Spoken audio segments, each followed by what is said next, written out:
E nós vamos tratar hoje sobre uma figura muito especial para esse planeta, que ainda precisa, como magma do seu interior, ser muito revolucionado, muito mexido, ter a sua geografia íntima muito mexida. Nós precisamos mexer com as nossas camadas. De vez em quando, como o planeta, precisamos ter um tranco de alguma dessas camadas para que, mesmo promovendo um terremoto, isso produza alguma melhora em cada um de nós.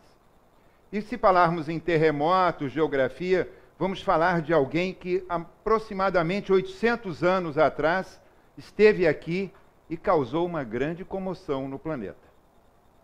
Causou tanta comoção que depois daquele homem extraordinário, daquele ser extraordinário, desse espírito presente a todo momento entre nós, extraordinário que é Jesus, ele é o mais biografado, o mais falado, o mais... Não tem Coca-Cola, não tem futebol, não tem Copa do Mundo, não tem nada disso. Inclusive, ele tem uma façanha que nós vamos tentar, ao longo de 45 minutos, chegarmos nesse ponto. Ele pertence à cristandade.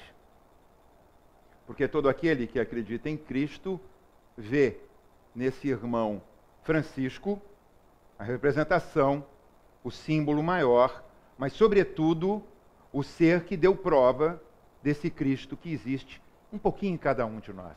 Creio, nenhum de nós está aqui por acaso. Cada um de nós aqui já fez esse movimento, já mexemos em algum momento com essas placas, saímos da nossa região de conforto para estarmos aqui numa quinta-feira, fazendo uma reflexão que nos é muito importante. Então já fizemos esse estalo e ele também veio, só que ele produziu um estalo muito maior. Francisco. Todos conhecem por Francisco. Francisco de Assis. Francisco, porque nascido na cidade de Assis, nasceu e foi batizado João Batista. Sabiam? Batista, mas o pai, que era um grande negociante, um homem dado a grandes movimentos sociais, ele empreendia movimentos sociais extraordinários. Vivia entre a França e a Itália, angariando dinheiro com as suas vendas e os seus negócios. Então, esse era o primeiro movimento social que ele considerava, porque ele atendia a uma sociedade crescente à época, muito rico e poderoso, queria que o filho tivesse um exemplo maior, porque o nome, naquela época, como hoje ainda, trazia muito significado a esse ser, e batizou-o então de Francisco, porque era Franciscus, vindo do latim francês. Então, o nosso querido Francisco de Assis começa a vida ganhando uma dicotomia no seu nome. Já começa difuso o processo. E esse, não sei, eu vou apontar aqui, não sei se é aqui, se é aqui. Fiquei na dúvida, eu fiquei entusiasmado. Vi o quadro, é belíssimo, mas fiquei entusiasmadíssimo com a peça. Sabe por que eu fiquei entusiasmado com a peça? Porque eu cheguei para falar de Francisco, vou tentar falar de Francisco. Falar de Francisco emociona, é difícil, ele é muito biografado. Um único biógrafo dele, famoso, consultou 1.547 biografias a respeito dele e aproximadamente 2.433 achados e escritos fora aquilo que ele deixou. Quer dizer, é um volume muito grande para você criar uma coincidência em 45 minutos. Não vou nem falar em 45 minutos, eu vou falar no meu cérebro que não tem capacidade de absorver isso tudo. Mas voltando aqui, nós percebemos que é uma peça de cerâmica. Barro, né? Barro. Terra. A quem ele chamava de mãe e a quem ele chamava de irmã, mãe, terra. E a peça, de uma singeleza e de uma absurda grandeza, me convocou a colocá-la aqui. Claro que nós não somos afetos às peças, mas esse símbolo mostra quão simples era Francisco, quão grandioso ele era. O traço todo é muito simples, mas o traço todo é muito harmônico, pelo menos dentro da minha crítica e da minha capacidade artística, que é extraordinária. Então, nós entendemos uma peça dessa e vemos mais uma vez Francisco sendo retratado. O que vamos tentar fazer hoje aqui? Falar um pouquinho deles. Enquanto eu vou falando, eu peço duas coisas. Prestem atenção para não dormir, é horrível para qualquer palestrante quando consegue fazer alguém pegar no sono. Eu não sou psiquiatra, não faço ilusionismos, não tento fazer ninguém pegar no sono. vamos nos manter. Mas, sobremaneira, pensem nesse Francisco que pode agora estar acordando dentro de cada um de vocês, dentro de cada um de nós nesse momento. Esse playboy, porque ele era um playboy, filho de um homem rico, avesso a regras, estabelecia, quis ser um grande cavaleiro, entrou numa guerra onde, por graça do mundo, logo ele caiu do cavalo e foi feito prisioneiro e fez muito pouco, conseguiu, num dado momento, e aí os biógrafos tentam fazer o que a própria igreja à época fez muito sabiamente, desde o momento, ali em 300 depois de Cristo, que ela se torna única, ela tentou produzir o quê? O santo. Porque santificar, produzir o santo, é uma forma ótima de qualquer segmento produzir o quê? Domínio. Passa um papel, assina. Você se adona do ser. O santo é depois que desencarna, né? Não tem santo encarnado. Já viram o santo encarnado? Não. Depois que vai, é como todo mundo, né? Ele é maravilhoso, ele era ótimo. Mesma coisa o santo, só que você se adona. Se adona das ideias, domina o processo e constrói o teu totem. E a partir dali você domina grandes massas porque você possui totens. O Cristo foi assim. Ele não nos deixou uma igreja, ele não nos deixou um escrito, ele deixou um trabalho, ele deixou uma tarefa, ele deixou um exemplo, ele deixou uma ação que, superando a tudo e todos, não precisou de nenhum escrito. Não havia internet, não havia um telégrafo, mal se escrevia, e ele conseguiu romper. Ele divide a história antes e depois dele e consegue fazer seus escritos chegarem. Assim, dessa forma, esse ser extraordinário, Francisco, consegue nos fazer 800 anos depois ainda ficarmos comovidos com aquilo que ele produz. Naquele momento, naquela praça onde seus biógrafos, cada um tenta identificar o que o levou a fazer aquilo, eu penso que a única coisa que poderia tê-lo levado ao momento de se despir, se despojar de todos os seus exercícios, de todas as suas tradições, de todos os seus formatos, seus estigmas, de tudo aquilo que foi construído em cima dele, foi o toque de Deus. Foi o toque de Jesus.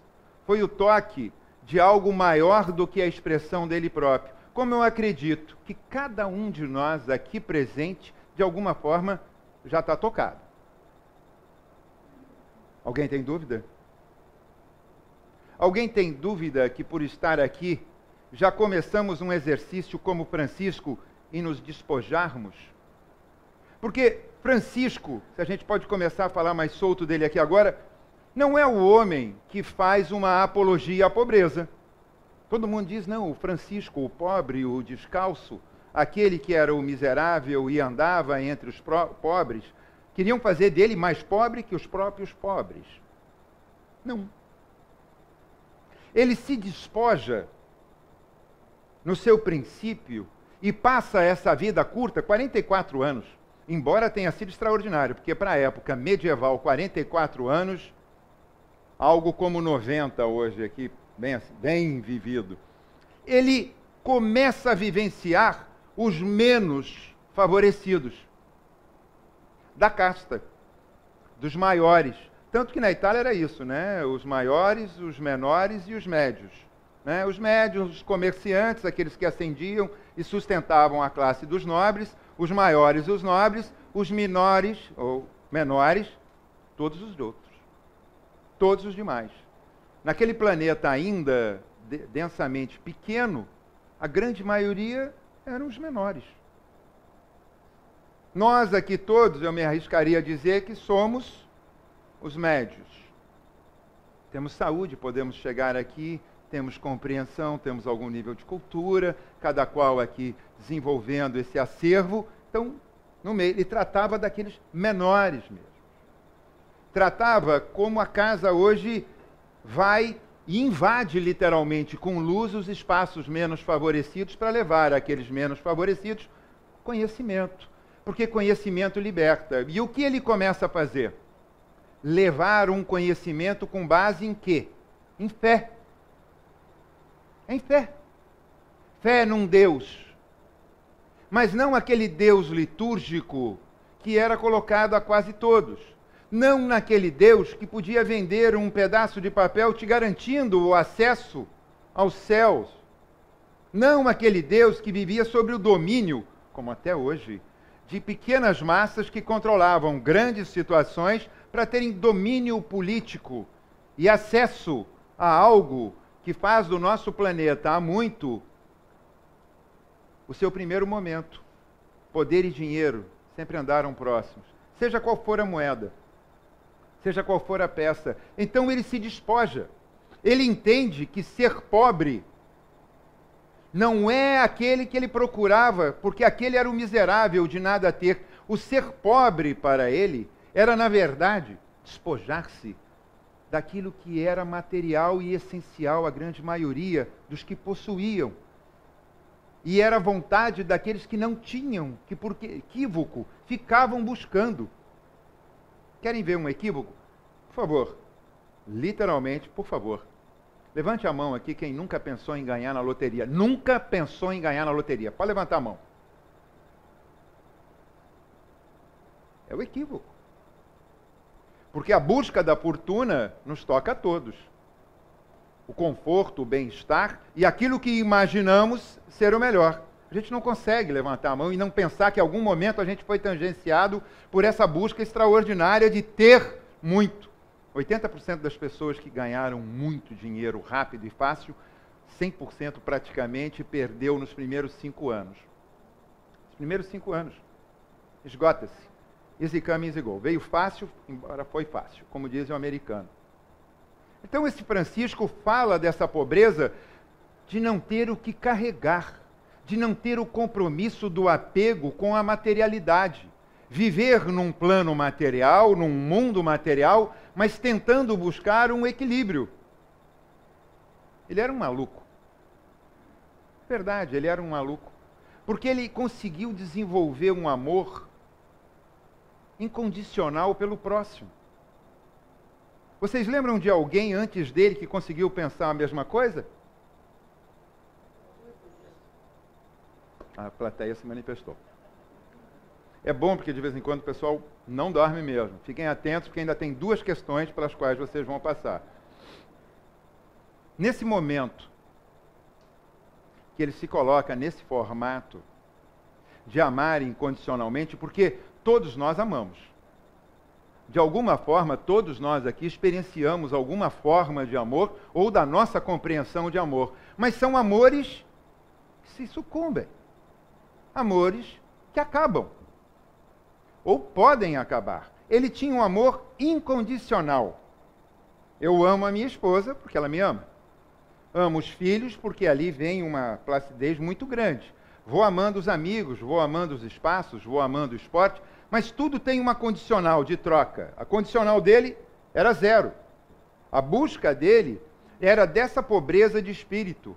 Mas o pobre de espírito não pela ignorância. O pobre de espírito porque ele não tem apego.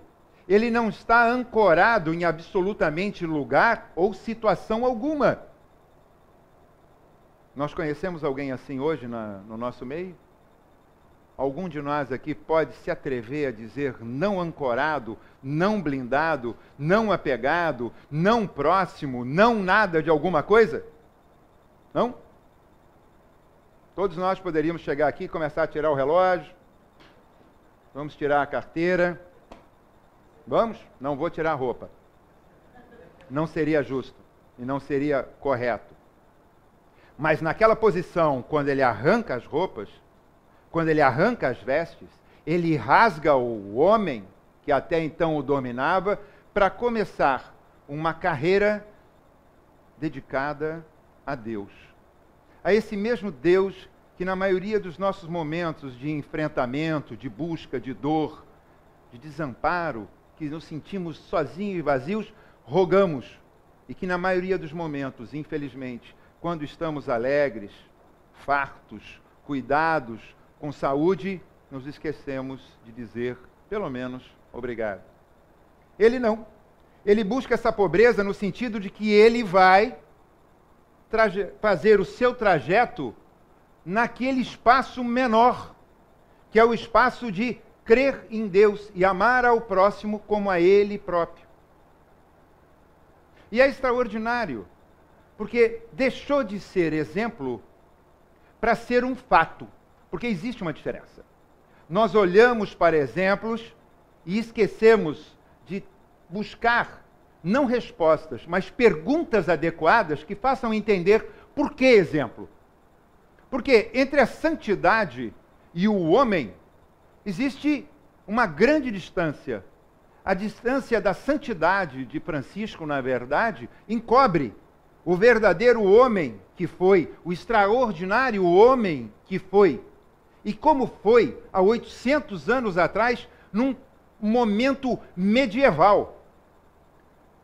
Todos nós aqui, de alguma forma, tivemos conhecimento do que era aquele momento.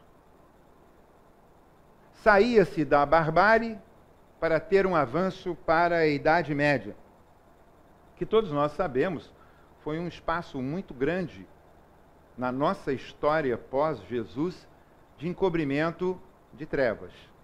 Trevas da ignorância, trevas das pestes, trevas que espíritos ainda ascendentes a um espaço, éramos todos nós. Alguém está pensando que chegou aqui pela primeira vez? Não, né? Tá. Todos aqui acreditam na reencarnação. Todos sabem da multiplicidade, estou perguntando. Se alguém não souber, levanta a mão. Então, sinto informar que em algum momento, todos nós aqui tangenciamos cada espacinho desse. Por quê? Porque era necessário para o nosso aprendizado. Só que ele, lá atrás, em 800 anos, ele muda essa história porque dentro daquele espaço medieval, dentro daquela dureza, ele se sobressai. E essa santidade que é dada por Gregório IX, grande admirador dele, um papa que o admirava, o papa que se ajoelhou a Francisco, o papa que não tinha tamanho para conjugar e discutir com Francisco, fez-o santo 2 anos depois da sua morte, 1228. E também fez um regimento especial. Daqui para frente só faz santo o próprio Papa, ninguém mais inventa santo. E tentaram se adonar, mas isso é outro momento da história. Para a gente continuar lá no Francisco simples e humilde, ele vem mudar essa história de tal maneira que o homem passa à frente da santidade nas histórias de hoje, no momento de hoje. Por quê? Que é maior saia justa para a igreja da época do que Francisco? O apogeu da igreja, daquele que vivia o papado e dominava uma circunstância geopolítica muito grande junto à realeza, que saia justa não era esse Francisco, que falava de ecologia, embora a palavra sequer existisse, ele tratava o meio aonde pisava, todo o meio que estava circunscrito a ele, com muito respeito. Ele chamava irmão vento, o irmão sol, a irmã lua, até a morte em seu berço de morte, porque foi um berço, não um leito. Para alguns homens, a grande maioria de nós, homens e mulheres, nós temos o leito de morte que nos transmigra através da desencarnação para o outro lado. Para Francisco, eu considero um berço, porque ele renasce no braço daquele que aqui o trouxe para um exemplo maior. Então, ele chama de irmão a morte. Para ele, todos eram os irmãos. Quantos irmãos você tem? Quantos irmãos a senhora tem? Fez essa belíssima peça.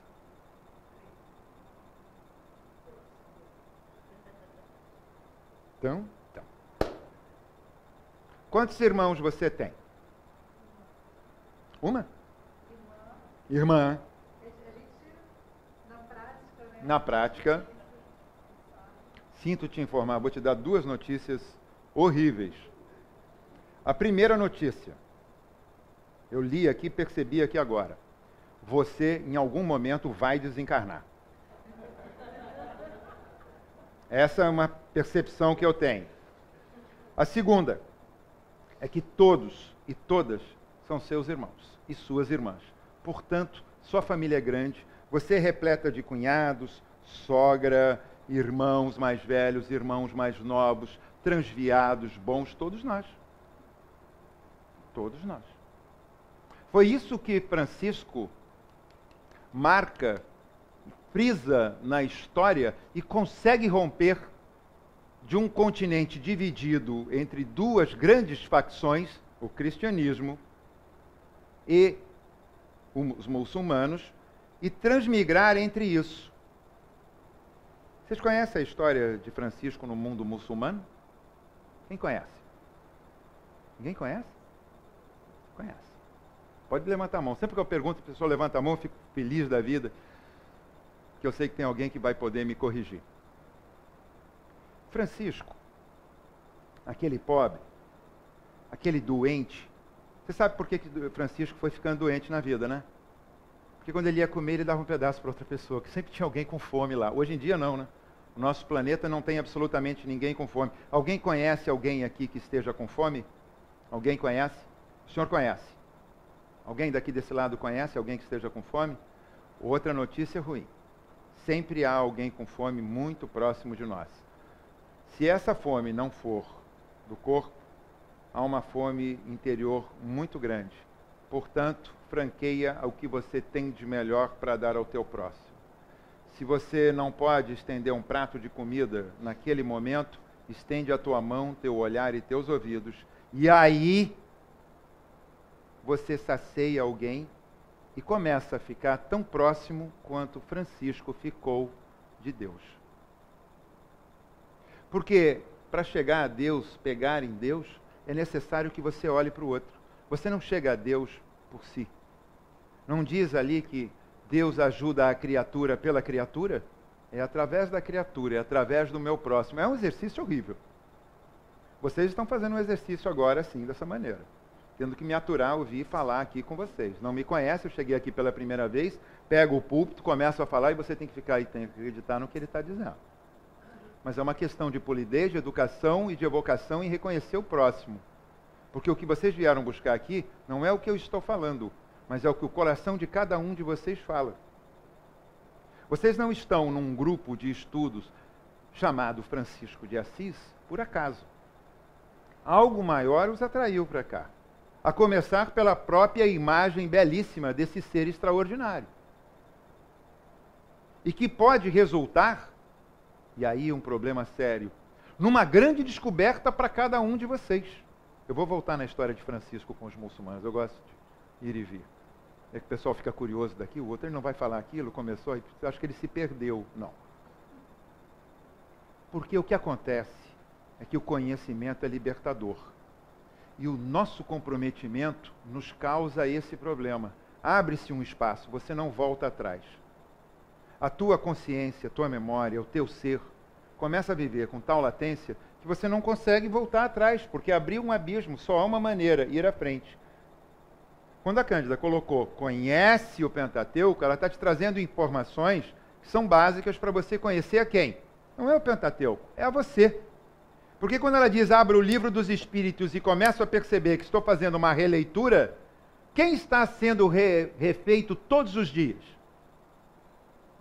É com vocês que eu perguntei. Nós. Num determinado momento da nossa vida, a gente produz muitas células. Muitas células. Metabolicamente, nós produzimos células aos borbotões. Mas estamos envelhecendo. Só que as células são muito grandes, são muito fortes nesse movimento e se repõem de uma forma que a perda é residual. Juventude. Num dado momento, que a grande maioria de todos nós, se não ser a totalidade, elas se estabelecem. Crescem células, morrem células. Crescem células, morrem células. Crescem células, morrem células. Estamos numa regularidade. E aí acontece um grande momento, que é aquele momento que a gente começa a sentir dor todos os dias quando acorda. Quem sentir não precisa falar, nem sorrir. A gente sabe que não precisa ser falado. Por favor, contenham os sorrisos. É que você está perdendo mais células do que são construídas. Mais células do que está sendo construídas. Todas essas etapas metabólicas, o seu corpo está em transformação e mudando. Você é hoje alguma coisa diferente de ontem e será amanhã idem. O teu íntimo também. Basta você acordar para isso, porque metabolicamente é compulsório. A mudança íntima não é compulsória, é opcional. Ah, eu envelheci e mereço respeito. Depende. Depende qual é a sua biografia. Depende qual a sua história. Estamos falando de um ser que, durante 44 anos, mudou certas estruturas. Nós também mudamos. Então, se estamos todos os dias nos redescobrindo, estamos passíveis de mudanças pelas nossas opções. Vou fazer uma pergunta aqui, sempre esclarecedora. Todo mundo já ouviu falar no tal de livre-arbítrio? Eu vou fazer a pergunta mais categórica. Todos, por favor, levantem a mão. Já ouviram falar do tal do livre-arbítrio? Quem não levantou? Quem não levantou? Você não levantou? Ah, levantou de novo. Vocês sabem o que quer dizer, né? Escolha. Como ele fez uma escolha, nós fazemos escolhas todos os dias. Ah, mas Francisco é santo, deixa a santidade com Francisco. Por quê? Tira a santidade. Tira a santidade que está criando esse brilho excessivo no homem, descortina e deixa só o homem. Ele foi poeta, ele foi ecólogo quando nem se falava disso ainda. Ele foi um ser para o outro que sempre buscou auxiliar o próximo sem perguntar de onde, o que era, o que professava, qual era o sentido do seu problema. Era um homem. Era um homem. Ninguém aqui está fazendo uma apologia a vamos ficar igual Francisco, com roupas toscas, descalço e atendendo aos pobres. Não. Ninguém está fazendo isso. Eu sou incapaz. Eu sou incapaz. Como também já sou incapaz de ficar na frente de uma televisão assistindo novela, coisa que eu nunca fiz e que agora faço menos ainda. Porque eu não posso perder meu tempo vendo um folhetim daquele e percebendo o que eu poderia estar fazendo de todas aquelas provas que eu já fiz, de tudo que já me foi mostrado, de ser um pouco franciscano. Eu pertenço a um grupo chamado também Grupo Francisco de Assis, que dentro do SEMA trata com população em estado de rua. Não existe população de rua. Por favor, não criem, não deixem entrar nas suas mentes e no seu íntimo que alguém criou uma população na rua, porque a rua serve para transitarmos e passarmos. Não serve para ninguém morar, não serve para ninguém habitar, não serve para ninguém viver. Todos aqueles que estão jogados ali podem até estar por sua escolha, mas não é por direito dizer que ali moram. É um estado transitório. E esse grupo trata dessas pessoas na sexta-noite, quando saem as caravanas de Quentinha, e no sábado de manhã, numa casa que talvez a Cândida conheça, lá nos Laras, que é o Lara 1, que os recebe pela manhã. Recebe trôpego, recebe com aquele cheiro ainda da droga ou da cachaça, mas que todos nós tropeçamos. Porque eles chegam com cheiros que são perceptíveis. Nós temos muitos perfumes e banhos para esconder as nossas deficiências e vícios. O que Francisco não tinha. Ele era tão maluco nessa forma de amar, que quando ele percebeu que havia uma guerra lá no Oriente, ele resolve se enganjar e prosseguir dentro dela, para levar o quê? Uma palavra de paz. Porque fundamental para ele era solidariedade e paz. Ele vivia num mundo de guerra. Conflito era a TV da época. Era o Faustão da época. Eu vou para uma guerra, que é o que vai assistir o Faustão. Eu vou para uma guerra maior ali, vai para um Big Brother. Eu vou ali na esquina discutir com alguém, vai assistir a sua novela. Era assim. Era essa a facilidade. A vida não tinha domínio. O que se produzia de filhos era uma enormidade, claro, naquela promiscuição, naquele meio todo, mas o que sobrevivia era uma parte ínfima. O planeta pedalou muito para chegar no que é uma explosão demográfica hoje e permitir que tantos espíritos estejam aqui se enganjando na reencarnação. Por sinal, aproveitem. São premiados, hein? Todos nós aqui. Não deem risada. O senhor riu? Não riu, não. É um prêmio. Pô, mas com a vida que eu tenho, com a sogra que está lá em casa, com o cunhado que eu tenho, porque eles é que são culpados da sua desgraça, né? Não é você. Todo mundo ri. Porque todo mundo, de alguma forma, vai passar por isso. Ter sogra, ou ter cunhado, ou ter uma cunhada. É natural. Mas são eles os culpados pelos nossos problemas, ou somos nós? Então, por favor, aqui em silêncio, aproveitem muito essa encarnação, porque ela é extraordinariamente boa, é melhor de todas as outras e é um prêmio. E esse Francisco fez dessa encarnação um momento tão extraordinário que ele se enganja e vai parar no Oriente.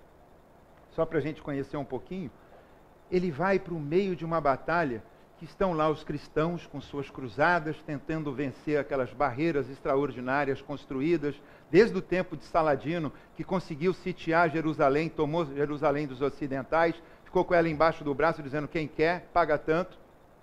E o sobrinho dele, que era um homem dedicado à santidade, mas que foi muito bem instruído, Al-Kamil, estava lá do outro lado da barreira, os cruzados avançavam, ele olhava, derruba um monte, derruba. Já tinham chegado mais de 100 mil naquela terra e ninguém tinha resolvido nada. O maluco do nosso querido Francisco vai falar de paz. E aí uma coisa extraordinária. É nesse momento que dentro desse mundo muçulmano que nós pouco conhecemos, e que o que nos chega é uma mídia equivocada, dizendo de uma minoria, que nós também temos aqui no Ocidente, produzindo esses efeitos nocivos, encontra uma forma. E no meio de toda aquela batalha, ele avisa que vai de encontro ao adversário. O pessoal diz assim, olha Francisco, tua cabeça volta à noite empalada. E ele vai. E era regra para os maomistas de que se você tentasse fazer alguma conversão em terra oriental de alguém que olhasse para o Maomé, a ideia era cortar a cabeça. Lá foi Francisco. Encontrou o comandante maior, porque num dado momento foi confundido e levado logo a ele. Isso é coincidência na grande maioria da biografia. E ele fala de Deus, da Bíblia e de Jesus. E aquele senhor da Pérsia, do Egito, o senhor do Oriente, olha quieto para Francisco, chama seu conselho e explica o que Francisco estava falando para ele. E o conselho muçulmano resolve na hora que Francisco deveria ser decapitado. Está falando da Bíblia, está falando de Deus, está falando de Jesus. E então esse extraordinário comandante, senhor das guerras e dos domínios, olha para Francisco e diz, não, porque alguém com a tua coragem e com a tua fé, e que chega à minha frente, conhecendo tudo o que conhece, e fala desse Deus único, que é o meu Deus também, merece a vida para continuar. E Francisco volta para o acampamento. E fica escrito na história dos muçulmanos o momento em que um cristão foi recebido, esteve entre eles, passou uma semana a convite do sultão, ficou entre eles e voltou íntegro pela sua fé, pela sua grandeza moral, pelas suas convicções e por algo que emanava dele tão grande quanto aquele que se sentia governante acreditava. Dele, naquele momento, emanava Deus. E é isso. Esse exemplo, tirem a santidade, olhem para o homem possível, olhem para o homem tangível, olhem para aquele que pode ser tocado por cada um de nós. É esse Francisco que tem que valer no coração de cada um de nós agora. Nós vamos de encontro aos nossos adversários e vamos falar da nossa fé. Vamos falar das nossas vontades. Vamos admitir as nossas fraquezas, mas vamos ser grandes com aquele que é maior ainda quando crê em cada um de nós nos trazendo aqui. Esse é o Francisco que nasce em cada um de nós a cada momento, quando acordamos no dia seguinte, e ele é o Francisco tangível e possível. Quando Jesus nasceu para cada um de nós, cada um vai ter a sua história. Eu tenho a minha e creio cada um de vocês. Independente do momento em que dizem que ele estava na manjedoura e toda a história que nos chega, Jesus, na verdade, nasce para cada um de nós dentro da nossa história de um modo muito particular. E agora, maravilhoso, Francisco nasce também quando cada um de nós assim o quiser. Podemos ir de encontro aos miseráveis senão da matéria, do espírito? Podemos nos despojar, senão das vestes melhores, dos equívocos, dos arquétipos que ainda nos envolvem? Podemos deixar os nossos olhos ainda marejarem, não porque um time ganha, mas porque alguém sofre e nos sentimos incomodados. Porque miséria não é algo comum. A miséria está aí para mexer com cada um de nós, em todas as suas formas, em todos os seus sentidos, num acervo extraordinário de misérias que permitem que esse mundo seja ainda um mundo de pequenas provas e pequenas expiações. Porque se tivéssemos que expiar na plenitude e termos a prova no tamanho exato, já não seria mais um planeta habitado. Já teríamos sucumbido. A dor de cada um é a dor de cada um e devemos respeitá-las. Porque o tamanho de cada um de nós é o tamanho da nossa estrada. A dor vai nos visitar como visitou Francisco durante toda a sua existência. Toda a sua existência. Porque mesmo pequeno, rico e playboy, ele já tinha dores, ele já tinha fragilidade, ele já era franzino. Quando o botaram dentro de uma armadura, ele devia estar chacoalhando. A imagem que me vem à cabeça é que ele chacoalhava em cima de um cavalo, que ele devia estar quase perdido dentro da armadura. Ele não morreu em combate porque não acharam ele, de tão pequeno que ele era, eu imagino. Essa grande vantagem dele ter sido tão franzino. Botaram ele dentro da armadura, tentaram atingi-lo, não conseguiram. Ele era tão pequenininho que ficou só preso. E quando liberto, esse gigante para cada um de nós.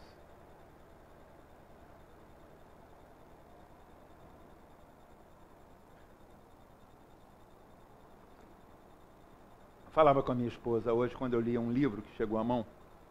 Nós trabalhamos com o mercado editorial, produzimos livros há mais de 20 anos. Então, uma média de uns 4 livros lidos no mês, mais uns 20, 30 produzidos, e isso vai sendo feito assim. Então é muita ideia, muita coisa que chega. E aí chega um livro que já estava produzido há mais de 10 anos, estava lá no canto de Francisco, é mais um livro de Francisco. E a gente pega uma parte para ler, exatamente onde eu peguei essa história, de um modo mais detalhado e com um olhar menos piegas, com um olhar mais franco dessa história. E aí eu falava com ela, que engraçado, basta mudar uma vírgula, basta mudar a letra, que a gente começa a ter uma outra compreensão mais ampliada sobre Francisco. Mas nada muda a sensação de emoção de ler Francisco. Eu estava dentro do escritório e em 2 momentos o telefone tocou e eu não pude atender. Eu não conseguia falar. Como eu me embarguei aqui agora, eu me embarguei naquele momento. Porque sobre ele tangencia você num ponto que quando você já está sensibilizado em se perceber que não é único e maior, que o sol não está à sua volta, que nada está à sua volta, que você vive quase que num pixel quando olhado lá de uma sonda daquelas no espaço, você se permite entender quantos irmãos e como somos irmãos? A gente se permite a conhecer esse Francisco de um modo mais franco, mais aberto, mais tangível. Permite que esse sentido franciscano nos toque de uma maneira extraordinária. Falávamos pouco ali na Copa, quando estávamos olhando o Francisco novo que chega a casa. Encomendem, acho que a peça é linda. E falávamos assim, como ele é visto, como ele é tocado, como ele é mexido, como ele é homenageado, como ele é lembrado. E nós? Por que não podemos nos tocar? Por que não podemos nos homenagear? Por que não podemos fazer a mesma coisa com cada um de nós, que podemos ser um pouco Francisco? Eu falava, podemos arrancar a roupa? Podemos. Podemos, dá para fazer. Dá para fazer. Eu conheço um sujeito muito próximo de mim, que teve um negócio durante 25 anos e precisou abrir mão de uma hora para outra. Abre mão. Sai disso que virou um saco de batata na tua vida. O que você tinha que ter aprendido e feito, foi feito. Sai dessa. Volta à tua origem, começa tudo de novo. Porque todo dia a gente pode recomeçar. O que a gente quer é uma estabilidade, uma situação, estar no conforto de estar sentado, absoluto, dominando as coisas resolvidas. Não. Não. Progride-se pouco. Conforto é bom. As coisas são boas, uma boa mesa, um bom prato, um conforto de uma cama. Todas as noites, quando eu volto da quentinha na madrugada e eu chego na minha casa, eu abençoo o primeiro cachorro que já vem fazer uma bagunça comigo. E depois o lar, o cheiro da minha casa. Minha filha dormindo, minha esposa me esperando, e eu podendo deitar naquela cama e dizer, bendito o leito que assim me recebe. Aqui tu me dá de descanso para o meu amanhã. E se no amanhã eu não aqui mais estiver, obrigado, obrigado, obrigado. Porque é preciso perceber, sentir cheiro de que as coisas têm um valor extraordinário. A gente precisa ir de encontro, a gente tem que entrar nas comunidades, a gente tem que entrar no espaço que as pessoas nos concedem quando nos convidam, sejam elas de qual aspecto social forem, e olharem para vocês, eu preciso de um conselho, eu precisava que você me ouvisse. Será que você tem um tempo para mim? Isso às vezes acontece no dia a dia do nosso trabalho. Alguém ao nosso lado quer falar e a gente está preocupado com a escala do que a gente tem que produzir. Esquecemos que o nosso ouvido... Alguém aqui tem porteiro? Eu cheguei hoje aqui no prédio, fui identificado. Fiquei 5 minutos falando com o porteiro, porque eu sou uma pessoa tímida, quase não falo. Vocês sabem o que é isso, né? Palestrante. Palestrante, presidente de centro, diretoria de centro. É tudo gente boa, gente maravilhosa. Gente que no passado, nas outras encarnações, foi extraordinariamente. Aí estamos nessa posição extraordinária de ficar aqui, ó, falando. Sabe por que tem que falar, né? Porque tem que estudar. Sabe por que tem que estudar, né? Porque tinha uma ignorância extraordinária. A ignorância que era extraordinária, não era o conhecimento. Aí volta assim, quando chega no espiritismo, vira palestrante, vai dar aula, tem que fazer serviço social, começa a abrir casa espírita, tem que dirigir, tem que renunciar, tem que acolher os outros, tem que chamar muita gente para trabalhar. É isso. Tem que ser franciscana.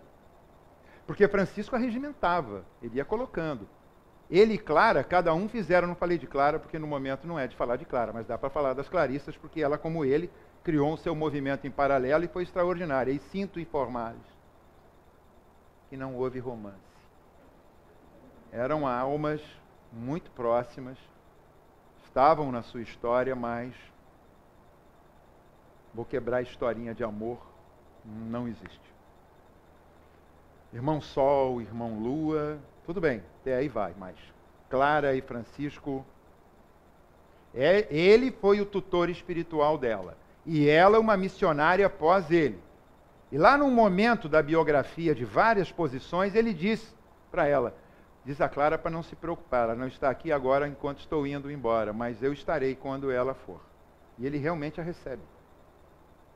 Ele realmente a recebe. Portanto, senhoras, Francisco não é para mim porque é coisa de homem. Eu posso voltar aqui e falar de Clara. Vai dar na mesma. Porque ela rebate. Ela se supera também no momento em que a mulher ou servia ou era considerada uma Eva, aquela que tirou o homem do caminho. Esse era o olhar. Eu ainda tenho 5 minutos. Esse era o olhar. E Francisco produz ali um grande ser que vai demove a irmã, a mãe e todas as amigas íntimas vão e formam um convento. Lá em São Damião, naquela igrejinha onde ele começa, em meio àqueles escombros e que ele recompõe, ali começa o primeiro movimento das Clarissas. Por conta dele. Então ele arregimentava. Então, dentro de uma casa espírita, todo mundo arregimenta. Eu arregimento, vocês vão arregimentar. Comecem a ser Francisco. Precisa de tanto exemplo? Porque exemplo é exemplo. Você pega o super-homem e diz que é um exemplo. É uma figura moderna. O super-homem é um exemplo. É tangível? É verdadeiro? É realista? Não. Tratem com as coisas reais. Francisco foi absolutamente real. Sobreviveu 800 anos. Eu não consigo me lembrar do meu primário, mas é porque eu sou muito esquecido. Não é porque eu seja antigo, é porque eu sou esquecido. Mas ele consegue superar 800 anos. Madre Teresa de Calcutá, Irmã Dulce, no sul da Bahia. Chico. O nosso querido Divaldo hoje, com a Mansão do Caminho, mais de 3.000 crianças, todos os dias sendo alimentadas, movimentadas dentro de um lugar inóspito. E por aí fora. E os anônimos. Sabe quem são os anônimos? Sabem quem são os franciscanos anônimos? Vocês não sabem? Eu vou mostrar para vocês. Só um minutinho. Vocês todos. Está aqui escrito. Está escrito aqui agora. Dos mais jovens aos mais antigos. Obrigado pelo sorriso, eu passei bem. Mas somos todos franciscanos. Podemos sair por aquela porta, e vamos sair melhores do que chegamos. Isso não tenham dúvida. E podemos sair por ali modificando o modo como entramos. Eu estava falando que eu entrei e conversei 5 minutos com o porteiro. Conversar. Ele está ali para fazer uma função. O senhor está chegando aqui pela primeira vez? Qual o seu nome? Quando eu disse, ele foi todo educado, um nome diferente. E aí continua, e a gente conversa. Não, o senhor está indo lá em cima, muito legal o espaço e tal. Será que a gente consegue todo dia começar a acordar e dar atenção para aqueles que nos servem no dia a dia, anonimamente? Porque nós também somos anônimos. E podemos servir esta causa de Deus, esse Jesus que está dentro de nós, como franciscos todos os dias. Podemos, de uma forma extraordinária, começar a mudar não só a nós, mas esse espacinho que está aqui à nossa volta. E é possível. É extraordinariamente tangível e possível. Senão vocês não estariam aqui. Não estaríamos aqui ainda nos possibilitando desse diálogo e desse modo de nos tocar. Ontem, foi o ontem, ficou na nossa história. Por favor, eu tenho uma grata notícia a lhes trazer. Independente do que digam, não houve pecado, houve uma experiência, houve uma tentativa, houve uma proximidade de algo que vocês queriam acertar. Porque não vai ser pecado, mas vai ser uma tremenda burrice se continuarmos a fazer aquilo que reconhecemos como errado ontem, hoje. E acharmos que fazendo a mesma coisa errada hoje, ela vai ser diferente amanhã. Isso já é, entre a burrice e a loucura, um espaço muito pequeno. Mas errar está na nossa experiência. Falar algo errado, fora do momento, está na nossa experiência. Tocarmos alguém de uma forma equivocada, está na nossa experiência. Mas está no nosso direito, está no nosso momento, nos modificarmos e acertarmos e corrigirmos e mudarmos. Francisco, ao final da vida, já cego, tangido por todas as pestes e doenças possíveis, adquiridas por ter militado entre tantos e tantos miseráveis daquela Europa triste e doente, sentiu-se num dado momento em desapego.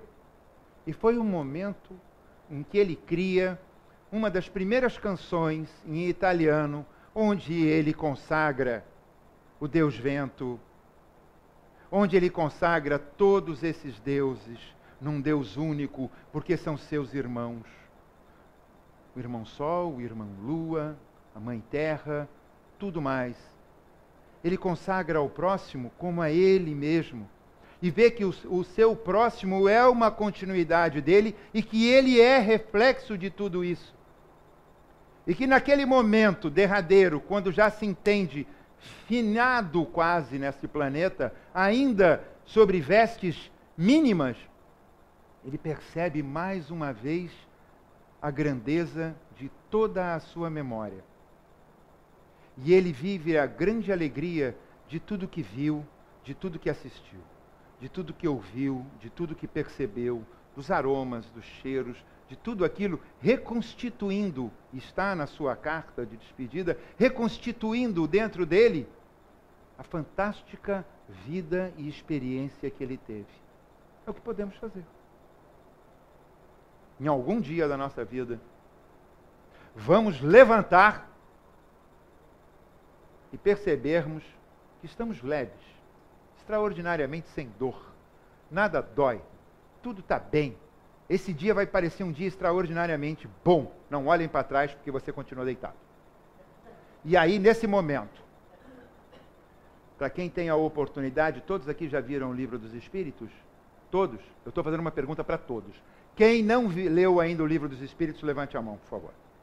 Tem uma grande oportunidade, porque é um grande livro, um dos pilares dentro da doutrina espírita. Você vai lá na questão 975 e vai ter a pergunta, o primeiro parágrafo, o segundo parágrafo. No terceiro, machuca.